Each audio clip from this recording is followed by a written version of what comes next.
Hello everyone, मैं यशवर्धन तेनगोरी आपका स्वागत करता हूं पूरे जोश के साथ क्लास 12th की नेक्स्ट फीलिंग वाली क्लास। तो भैया जैसा कि आपको पता है, हमने क्लास 12th की फीलिंग वाली सीरीज के नाम से मोस्ट इंपोर्टेंट डेरिवेशन को फील कराने वाली एक बहुत ही जोरदार सी सीरीज स्टार्ट करी है, जिसमें मैं एक क्लास ऑलरेडी ले चुका हूँ, जिसकी लिंक आपको नीचे डिस्क्रिप्शन में मिल जाएगी। इससे पहले वाले वीडियो भी आप लोग देख सकते हो। मोस्ट इंपोर्टेंट डेरिवेशन मैंने उसमें संपन्न करवाया था। तो भैया आज है आपकी सेकंड क्लास और आज भी हम देखने वाले मोस्ट इंपोर्टेंट भैया सूत्र, पतले लेंस के लिए अपवर्तन का सूत्र, लेंस मेकर सूत्र। मोस्ट इंपोर्टेंट है, हर बार पूछा जाता है। मोस्ट इंपोर्टेंट है, हर बार पूछा जाता है। तो भैया चलिए फटाफट से बिना देरी किए जल्दी से एक रफ नोट और एक पेन लेके बैठ जाइए।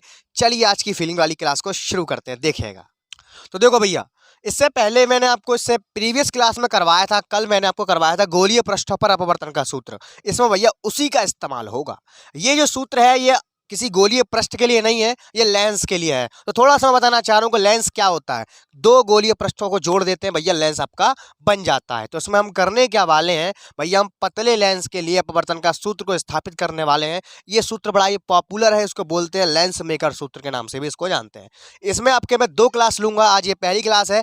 पहली कंडीशन क्या है भैया, जब दोनों लेंसों के दोनों ओर का माध्यम समान हो, यानी कि ये लेंस है, यहाँ का भी माध्यम समान हो, यहाँ का भी माध्यम समान हो। तो देखो आप देख पा रहे हो साफ साफ, ये भी n1 है और ये भी n1 है। तो भैया इसमें दो केस बनते हैं। पहला केस क्या है, दोनों ओर का माध्यम समान हो। दूसरा केस क्या है भैया, दोनों ओर का माध्यम अलग अलग हो। तो चलिए फटाफट से भैया शुरू करते हैं। देखिए भैया, जैसा कि मैंने आपको बताया लेंस क्या होता है, दो गोलीय पृष्ठों को आपस में जोड़ दिया है तो आपका लेंस बना है। अब हमको करना क्या है, इस लेंस के लिए अपवर्तन का सूत्र निकालना है। तो थोड़ी सी आपको मैं बेसिक चीजें बता दूं कि देखो हम करने क्या वाले हैं। हम क्या करेंगे, देखो इसमें दो गोलीय पृष्ठ का इस्तेमाल हुआ है। एक तो P1 है भैया आपका, एक P2 है। फीलिंग करना मैं क्या कहना चाह रहा हूँ। इस लेंस में भैया दो गोलीय पृष्ठों का इस्तेमाल हुआ है। लेंस जो बनता है वो दो पृष्ठों को मिला करके बनता है। दो गोलीय पृष्ठ हो या कोई एक गोलीय हो, एक समतल हो, तब आपका लेंस बनता है। ठीक है। तो देखो हम जब पूरे लेंस के लिए अपवर्तन का सूत्र निकाल रहे हैं, कल हमने क्या करो, हमने केवल गोलीय पृष्ठ के लिए लिखा रो। अब हम क्या करेंगे, या पूरे रेंज के लिए निकालेंगे। तो देखो गोलीय पृष्ठ के लिए हम जानते हैं, हम कल सिद्ध कर चुके हैं वही बड़ा वाला फॉर्मूला ये। तो जहां में क्या गोलीय पृष्ठ है, दो गोलीय पृष्ठ। तो हम क्या करेंगे, पहले जावाई गोलीय पृष्ठ के लिए निकाल लेंगे, निकाल कर लेंगे, कल निकाल चुके हैं, उसका इस्तेमाल करेंगे। दूसरे वाले गोलीय पृष्ठ के लिए अपवर्तन का सूत्र हम जान चुके हैं, उसका इस्तेमाल करेंगे। दोनों को जोड़ देंगे तभी तो लेंस बना है। तो बाबू सूत्र को जोड़ देंगे, अपना जो आंसर आएगा भैया वही क्या होगा, इस लेंस के लिए अपवर्तन का सूत्र का जो फीलिंग आ रही है। पल्ले पड़ रहा है मैं क्या कहना चाह रहा हूँ, दोबारा समझो मैंने कहा कही। जो लेंस होता है वो दो गोलीय पृष्ठों को मिला करके बनता है। अब हम कल जो का है गोलीय पृष्ठ के लिए अपवर्तन का सूत्र स्थापित कर चुके हैं, n2/v - n1/u बराबर n2 - n1/r जो को हाँ कर चुके हैं। तो भैया अब जो लेंस के लिए कर रहे हैं, अब जो लेंस में कितने गोलीय पृष्ठ इस्तेमाल हो रहे हैं, दो गोलीय पृष्ठ इस्तेमाल हो रहे हैं। एक तो जालंगवा गोलीय पृष्ठ, एक भैया जालंगवा गोलीय पृष्ठ। तो जहां में दो दफे सूत्र लगेगा, एक दफे सूत्र लगाएंगे काय के लिए, जब पृष्ठ P1 के लिए, जो हम कल पढ़ चुके हैं, बाई को इस्तेमाल कर देंगे। दोबारा सूत्र लगाएंगे काय के लिए, जब पृष्ठ P2 के लिए, जो हम कल पढ़ चुके हैं। अरे ये जो लेंस बना है इसको जोड़ देंगे तो जो सूत्र निकल के आएंगे, दो समीकरण बनेंगे, उनको जोड़ देंगे, जो आंसर अपना आएगा वो जो लेंस के लिए कह देंगे, बस काम खत्म। लेंस बनो कैसे, अरे यार दो गोलीय पृष्ठ को जोड़ के बना है, तो जहां में हम दो दफे लगाएंगे सूत्र गोलीय पृष्ठ भाव और दोनों ने जोड़ देंगे समीकरण, अपना आंसर आ जाओ। जो पल्ले पड़ की कहानी। चलिए शुरू करते हैं, इसको समझते हैं। कल जो मैंने समझाओ बिल्कुल सेम टू सेम बहस हुई है। देखिए क्या है, देखो भैया जी कोई एल हो, एक लेंस है, हमने एक लेंस मान लो जी एल है, ठीक। अब देखो जाको अपवर्तनांक n2 जो कि जी लेंस होता है कहाँ चुको, और जाके दोनों ओर को माध्यम समान है, यानी कि जाउलंग कछु n1 है, जाऊ1 n1 है, ठीक। बहुत बढ़िया। अब जो लेंस है भैया जाकी थोड़ी सी मोटाई है t, कितनी मोटाई है जाकी t है, लेकिन जो t टेंड्स टू 0 है, क्योंकि हम जो निकालेंगे भैया वो पतले लेंस के लिए निकाल रहे हैं। तो पतले लेंस के लिए हम एंड में क्या करेंगे, जाके जो मोटाई है इसको नगण्य मान लेंगे, t टेंड्स टू 0 कर देंगे। तो दोबारा समझो कहा है, एक एल एक लेंस है हमारा, ठीक, जिसके दोनों ओर का माध्यम समान है, जिसके दो पृष्ठ हैं, जिनके ध्रुव क्रमशः P1 व P2 हैं, तथा दोनों पृष्ठों की वक्रता त्रिज्याएं क्रमशः R1 तथा R2 हैं। जो को बात समझ में आती है। फिर क्या करेंगे, देखो ये लेंस की मुख्य अक्ष पर इस पहले पृष्ठ के ध्रुव P1 से स्मॉल u दूरी पर किसी बिंदु O पर कोई वस्तु स्थित है, जिससे दो प्रकाश किरण चलती हैं। जैसे कल चलने का भैया, पहली प्रकाश किरण जो का है मुख्य अक्ष के समांतर और प्रकाशिक केंद्र C से होकर गुजरती है। तो जो बात तुम जानते हो, कल मैंने तुम्हें बताई है कि जो भी भैया किरण मुख्य अक्ष के समांतर या प्रकाशिक केंद्र से होकर जाती है वो बिना विचलित हुए सीधी की सीधी निकल जाती है, इससे कोई मतलब नहीं है। दूसरी किरण चली भैया ये यहाँ से यहाँ पे पहले वाले पृष्ठ के किसी बिंदु ए पर आपतित हो गई। अब यहाँ देखो भाई साहब, यहाँ पे माध्यम का है N1, यूं का है N1, दोनों ओर माध्यम समान है, यानी कि जी का है कांच, जी का है वायु। तो भैया जी कौन सा माध्यम है? वो विरल माध्यम। जी कौन सा है? वो सघन माध्यम। तो तुम बचपन से जानते हो, जब कोई प्रकाश किरण किसी एक माध्यम से दूसरे माध्यम में जाती है तो उसका अपवर्तन हो जाता है। अब यहाँ पे जो माध्यम है भैया जी विरल माध्यम है, जी सघन माध्यम है, चूंकि जी कांच है। ठीक है, अब तुम जानते हो जाको अपवर्तन तो होना निश्चित है, लेकिन विरल से सघन में जा रही है तो अविलंब की ओर झुक जाएगी। तो देखो भाई साहब, अविलंब दिखा दिया मैंने, ये अविलंब है आपका, जी क्या है? अविलंब है। तो ये ऐसा जानी चाहिए, ऐसे करके ये किरण जानी चाहिए, लेकिन भैया जाको कहा है अपवर्तन है गो, तो भाई साहब ये अविलंब की ओर झुके गई और झुक के जी सीधी कहाँ पहुंची? आई डैश पे। तो यानी कि ये किरण कहाँ जाके मिली? आई डैश पे। जी किरण ऐसे जा रही है, जी किरण ऐसे जा रही है। मैंने तुम्हें कल ही सिखाओ, कहाँ सिखाओ कि जब कोई दो किरण मिलती हुई दिखाई देती हैं वहां बनता है प्रतिबिंब। तो भैया जब वस्तु को जो प्रतिबिंब है वो कहाँ बनाओ? आई डैश पे बनाओ, जो को बात समझ में आती है। यहाँ पे जाकर कहाँ बनाओ? आई डैश पे जाकर प्रतिबिंब बनेगो, जिसकी भैया पहले वाले पृष्ठ के ध्रुव P1 से दूरी मैंने कितनी मान ली? बी डैश मान ली। कितनी मान ली? We dash. प्रतिबिंब की दूरी वी डैश। ठीक, अब यहाँ फीलिंग करना था, देखो पहले पृष्ठ के लिए ये जो डिजाइन बन रही है, ये जो चीज है, बस देखो जिस तरह से पहले पृष्ठ के लिए ये वस्तु है, सेम उसी डिस्टेंस पे दूसरे पृष्ठ के लिए जो जो प्रतिबिंब बनेगा ये आभासी वस्तु का कार्य करेगा। यानी कि इसके पास वस्तु नहीं है, जो हमारा दूसरा पृष्ठ है, जैसे पहले वाले पृष्ठ के पास जो वस्तु थी वैसे भैया दूसरे वाले पृष्ठ के पास वस्तु नहीं है। तो जी क्या करेगा? जी दूसरा पृष्ठ है जब वस्तु समझेगा, क्योंकि जैसे जी या वस्तु है जाके ले, वैसे सोच रहा है ये इसके लिए आभासी वस्तु की तरह कार्य करेगा। जैसे जी अकेले वस्तु है वैसे ही जो प्रतिबिंब बनेगा इस वस्तु का, वो इस दूसरे वाले पृष्ठ के लिए आभासी वस्तु का कार्य करेगा। तो ये चीज लिखेंगे, अभी लिखवाऊंगा कैसे लिखते हैं, केवल चित्र समझो। पहले पल्ले पड़ गया, तो दूसरा जो प्रतिबिंब है का है वो इसके लिए भैया दूसरे पृष्ठ के लिए आभासी वस्तु का कार्य करेगा। अब जैसे भैया जब वस्तु है तो उसका कुछ ना कुछ इमेज भी आएगी, तो वैसे ही इस आभासी वस्तु की इमेज जो बनेगी वो इसी दर्पण के पीछे इस बिंदु आई पर बन रही है। कहाँ पर बन रही है?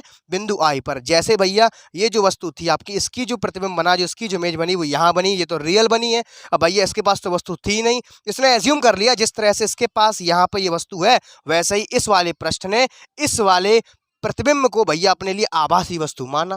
अब इसकी जो आभासी वस्तु का कार्य कर रहा है, तो जहाँ तक आवाज जिस तरह से इसकी इमेज यहाँ बनी थी ये तो रियल बनी थी, अब जाके इमेज कैसी बनेगी? इमेजिनरी बनेगी, क्योंकि भैया जो वस्तु है भैया आभासी है, वहाँ प्रतिबिंब भी एब्सोल्युटली क्या होगा? आभासी होगा। तो आभासी कहाँ बना? गोला के पीछे ही बनाओ, जो गोलीय पृष्ठ के कहाँ बनाओ? पीछे कहाँ बनाओ? बिंदु आई पर बना, जिसकी दूसरे पृष्ठ के ध्रुव P2 से स्मॉल v दूरी पर स्थित है। जिसकी दूरी कितनी है? स्मॉल v स्थित है। आगे चलो, अब देखो जैसे जी वस्तु जाके लिए थी u दूरी पर, वैसा ही दूसरे पृष्ठ के लिए जो प्रतिबिंब बना है आभासी वस्तु है, इसकी दूरी कितनी होगी? इस बिंदु P2 से आई डैश तक की दूरी निकालेंगे। देखो हमें एक चीज मालूम है। क्या मालूम है? पहले पृष्ठ के ध्रुव P1 से आई डैश तक की टोटल दूरी v डैश है। कितनी है? टोटल दूरी यहां से लेके यहां तक की टोटल दूरी कितनी है भैया? b डैश हुआ है।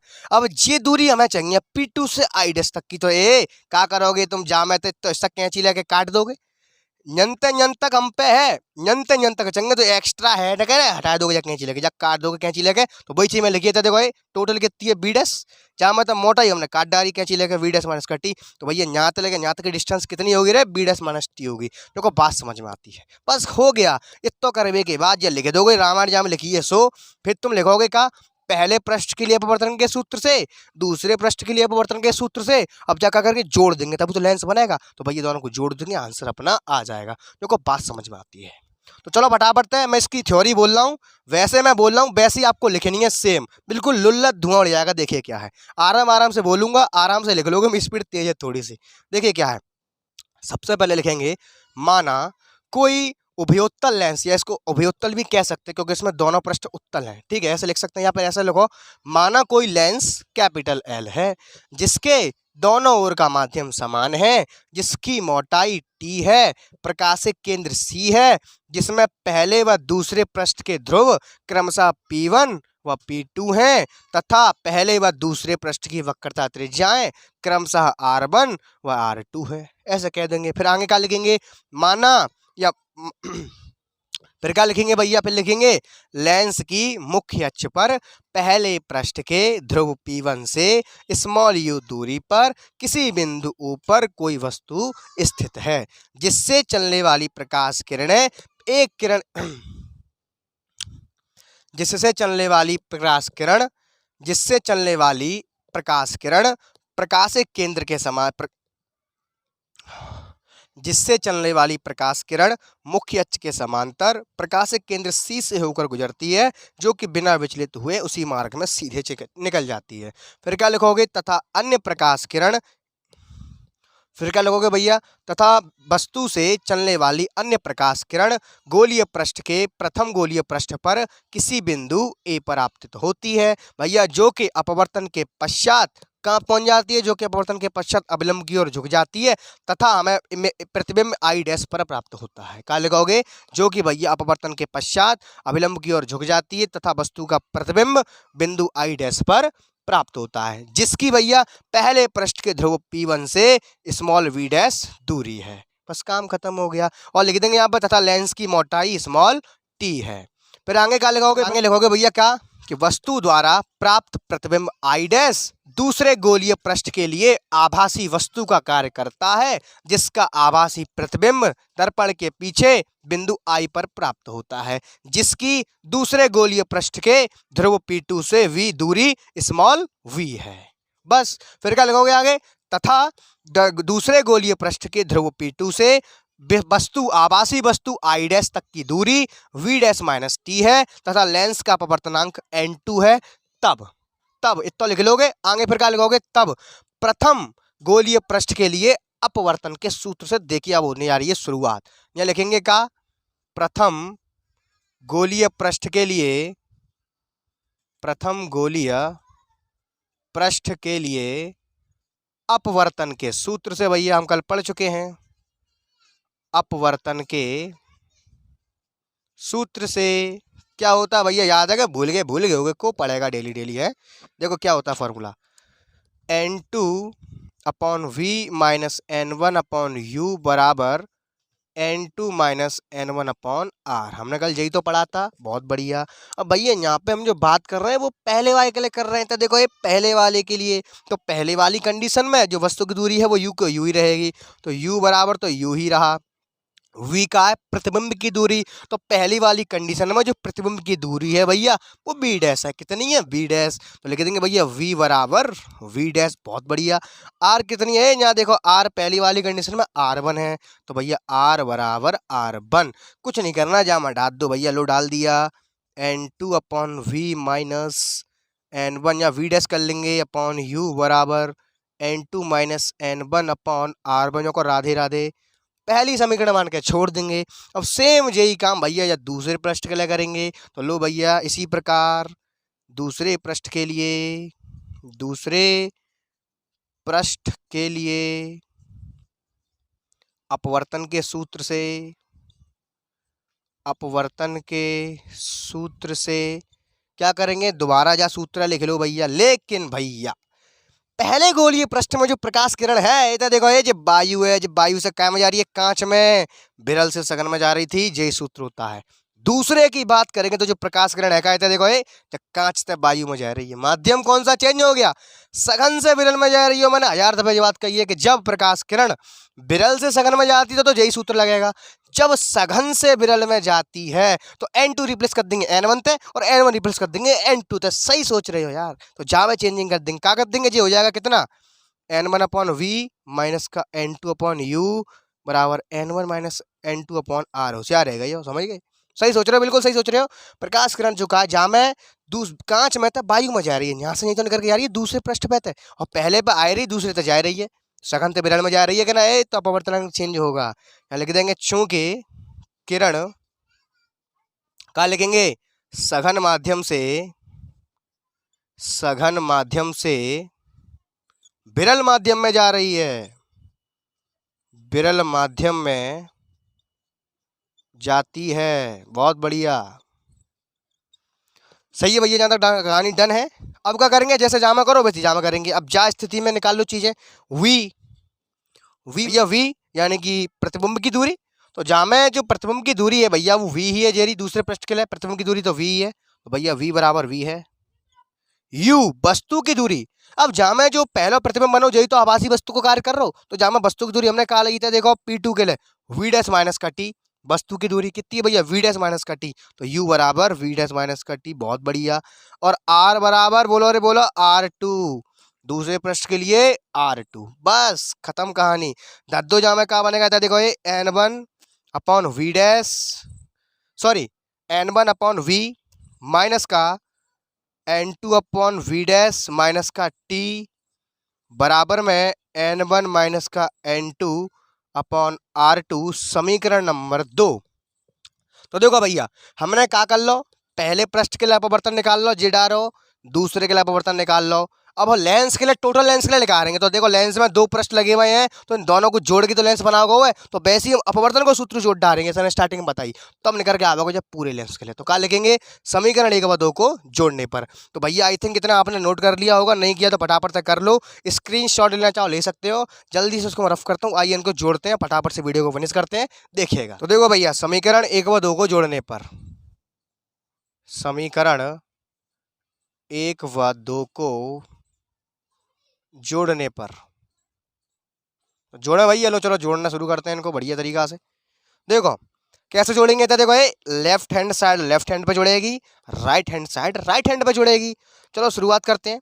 तो देखो बात है, पहले एक चीज और लिख लो, यहाँ मैंने तो छींचा लेतर होगी, छींचा लेतर क्या होगी, यहाँ देखो यहाँ टी लफड़ा डालेगा, तो ये एक चीज लिख लो, यहाँ पे क्या लिखोगे, चूंकि लेंस अत्यंत पतला है, तो मैंने कहा कही है मोटाई नगण्य मानेंगे, टी टेंड्स टू 0, स्टार्टिंग बताई कि नहीं बताई, ये लिख दो यहाँ पे, एक चीज और लिख दो यहाँ पे, का चूंकि लेंस अत्यंत पतला है, चूंकि लेंस अत्यंत पतला है, इस स्थिति में टी बराबर 0 रखने पर, यानी कि मोटाई को नगण्य मानने पर, इस स्थिति में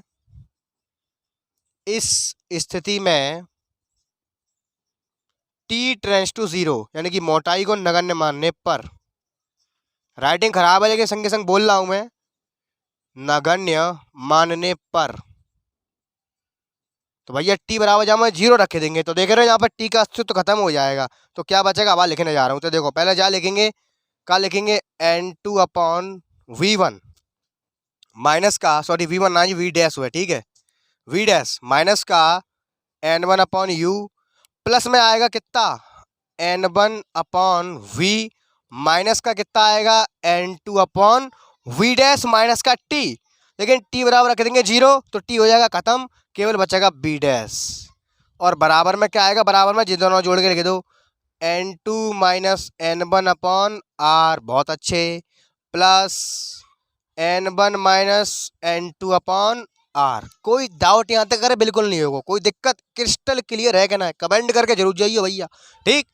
आगे चलते हैं, यहाँ देखो ये जो देखो जी N2 dash upon V dash और N2 upon V dash cancel हो जाएंगे, सेम सेम कैटेगरी के हैं, इनमें तो N1 कॉमन आ रही, तो N1 कॉमन ले लो भैया, अंदर क्या बचेगा, 1 अपॉन वी माइनस का 1 अपॉन यू, बराबर में इधर देखो ये यहाँ पर है N2 माइनस का N1, यहाँ पर है N1 माइनस N2, अगर मैं इन दोनों को सेम कर दूंगा तो कॉमन आ जाएगा, ये तो कॉमन सेम करने के लिए मुझे यहाँ से लेना पड़ेगा माइनस का कॉमन, तो जैसे ही माइनस कॉमन लूंगा भैया, तो क्या होगा, अंदर वाले चिन्ह पलट जाएंगे, यानी कि ये हो जाएगा N2 और ये हो जाएगा N1।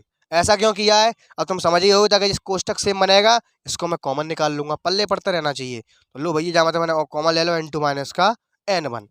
और एक चीज हमने भैया लिखी ना पाई, मैं कहाँ ना लिख पाई, GR1 है तुम्हारी GR2 है, देखो ये GR1 है GR2 है, जैसे ही कर लियो। आगे चलो, अंदर का बचो भैया 1 अपॉन R1 माइनस का 1 अपॉन R2, बहुत अच्छे।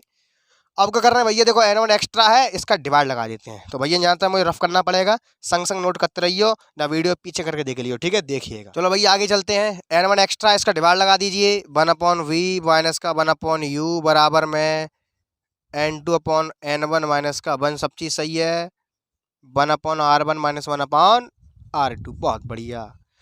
अब देखो भैया, अगर देखो N1 का है, बाहर कोई तो माध्यम है जे, लेंस के दोनों ओर का, तो यहाँ मान ले रहे हैं, यदि लेंस के दोनों ओर का माध्यम निर्वात या वायु हो तब, तो तुम जानते हो निर्वात अथवा वायु के लिए अपवर्तनांक 1 होता है, तो N1 बराबर का रख देंगे 1 रख देंगे, यहाँ क्या लिखेंगे, देखो यदि लेंस के दोनों ओर का माध्यम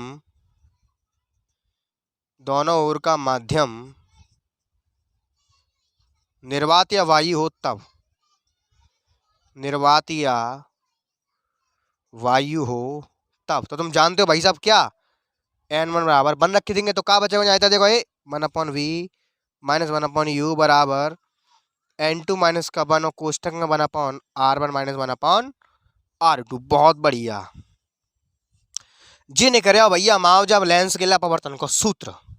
अब हम जहाँ में एक कंडीशन और डाल देंगे जी, आप फुल एंड फाइनल आंसर जी, राइट आंसर हुआ है। अब जहाँ में एक कंडीशन और डाल देंगे का कि यदि वस्तु अनंत पर स्थित हो भैया, तब जब हम फोकस दूरी में संबंध लेके आएंगे। अपवर्तन का सूत्र जन तक आ चुका है। अब जहाँ में देखो फोकस दूरी और घुसाएंगे बीच में, देखो क्या लिखेंगे यहाँ, यदि वस्तु माना ये वस्तु अनंत पर स्थित हो, लिखेंगे यहाँ पर यदि वस्तु अनंत पर स्थित हो, अनंत पर स्थित हो। तो नहीं जानते हो तो सीख लो भैया, जब वस्तु अनंत पर होगी तो यानी कि u बराबर होगा इन्फिनिटी, जो को सही बात है। और तुम नहीं जानते हो कक्षा 10 में तुमने एक चीज पढ़ी नहीं है कि v जो होता है वो f के बराबर हो जाएगा, यानी कि जो आपकी प्रतिबिंब की दूरी है भैया वो फोकस दूरी के बराबर हो जाती है जब वस्तु आपके अनंत पर स्थित होती है। नहीं पता था, कोई टेंशन ना है, अब सीख गए जो को। हाँ आगे चलो, तो जहां में रखेंगे भैया तो क्या आ जाता है, देखो ये v बराबर f यानी कि 1/f, फोकस दूरी के पदों में लेके आएंगे, माइनस का 1/इन्फिनिटी। अब यहाँ देखो ये 1/इन्फिनिटी, तुम जानते हो कि जब इन्फिनिटी का भाग किसी में देते हैं तो 0 आता है। क्या आता है? 0 आता है। तो यहाँ से 0 लगा देंगे, सब चीज हट जाएगी, यहाँ से खत्म हो जाएगा ये।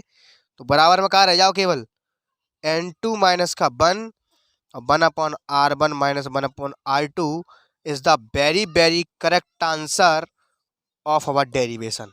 तो भैया यही लाइन हमें चाहिए थी, अपने डेरिवेशन होता है संपन्न। इसका बेहतर आंसर ये आ चुका है। इस पूरे लेंस के लिए अपवर्तन का सूत्र हम निकाल चुके हैं, हंसते खेलते लेंस का सूत्र आ गया, कोई डरने की बात नहीं है, कुछ नहीं है, धुआं उड़ जाएगा। ठीक, तो स्टूडेंट्स आई होप पल्ले पड़ा होगा। हमने कछु ना करो, जागेला लिखा रहा हो, जागेला लिखा रहा हो। हमने केवल लेंस के बेसिक कॉन्सेप्ट का यूज किया कि लेंस बनता कैसे है। तो भैया लेंस बनता है दो गोलीय पृष्ठों को जोड़ करके, तो हमने उसी का इस्तेमाल किया। हमने इस गोलीय पृष्ठ को जोड़ा, इसको जोड़ा। जोड़ा कैसे? हम निकाल कर रहे हैं अपवर्तन, तो जागेला अपवर्तन निकाल रहा हो, जागेला निकाल रहा हो, भैया जोड़ दो तो टोटल लेंस के निकालने कर आओ, अपवर्तन निकाल आओ जी, अपना राइट आंसर है। तो स्टूडेंट्स आई होप आपको पल्ले पड़ा होगा। हमारा जो डेरिवेशन है यही पे होता है संपन्न। तो अब मिलेंगे नेक्स्ट क्लास में, जिसमें मैं आपको कराऊंगा जब दोनों ओर का माध्यम अलग अलग हो। बहुत ही मजेदार होने वाला है, बड़ा जोरदार कंसेप्ट होगा। तो अगर ये वीडियो आपको पसंद आया हो तो नीचे कमेंट करके जरूर जाना, और अपने दोस्तों को भैया शेयर जरूर कर दिया करो, जिसको आप दिल से बेस्ट फ्रेंड मानते हो इस वीडियो को जरूर शेयर कर देना उसको, है ना। व्हाट्सएप पर 2 मिनट लगती है, क्या दिक्कत है, शेयर बटन बजाओ, 2 मिनट में आगे फॉरवर्ड कर दो, उनका ही भला हो जाएगा। तो इसी के साथ स्टूडेंट्स मैं यशवर्धन तेंदुलकर आपसे लेता हूँ विदा। अगर कोई दिक्कत आ रही है नीचे कमेंट करके जरूर बताना। मेरा व्हाट्सएप ग्रुप ज्वाइन कर लेना, लिंक नीचे डिस्क्रिप्शन में दिया हुआ है। गर्ल्स के लिए ग्रुप अलग है, बॉयज़ के लिए ग्रुप अलग है। तो इसी के साथ मैं यशवर्धन तेंदुलकर लेता हूँ आपसे विदा। मिलते हैं नेक्स्ट डेरिवेशन में पूरे जोश के साथ, तब तक के लिए सी यू टुमारो के बाय, टेक केयर।